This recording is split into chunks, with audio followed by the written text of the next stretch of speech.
নেত্রকোনা থেকে যুক্ত হচ্ছেন সহকর্মী কামাল হোসাইন। কামাল, কৃষির ক্ষয়ক্ষতি নিয়ে স্থানীয়রা কি বলছেন, বিস্তারিত জানাবেন। রোহি, আমি আছি নেত্রকোনার সুমেশ্বরী নদীর পাড়ে, যেখানে নদীটিতে এখন বর্ষাকালে ভরপুর পানি থাকার কথা, কিন্তু নদীটির অবস্থা হচ্ছে এখানে 3 থেকে 5 ফুট পানি আছে মাত্র এই বিখ্যাত সুমেশ্বরী নদীতে। আমি একটু জানতে চাইবো এই নদীর অবস্থা বা এই যে দুর্যোগগুলো হয় কেন হয়, আপনারা কি মনে করেন?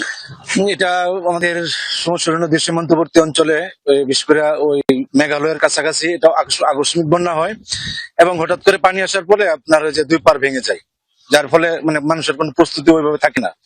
আর আমাদের এই সমস্যাটা বলতে গেলে একটু খনন করলে, পরিকল্পিত ভাবে যদি একটু খনন করা যায়, একটু ভালো উত্তোলন হয়, তাহলে আমাদের জন্য এই সমস্যার পারে যারা আছে তাদের জন্য ভালো হবে এবং আমরা নিরাপদে নির্বিঘ্নে থাকতে পারি আর কি। শুনছিলেন রোহি, নেত্রকোনায় জেলা প্রশাসন হিসাবে প্রায় 95টি নদী রয়েছে, যে নদীগুলোর প্রত্যেকটি ভরে গেছে।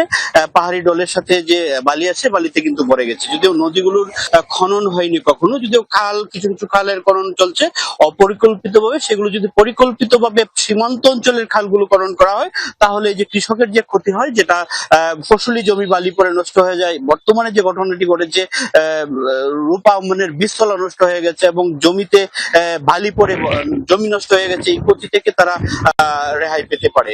যদিও স্থানীয় প্রশাসন এবং স্থানীয় জনপ্রতিনিধি বলছেন যে তারা খাল খনন বা নদীকরণের উদ্যোগ নিয়েছেন। রোহি, কামাল, আপনাকে ধন্যবাদ।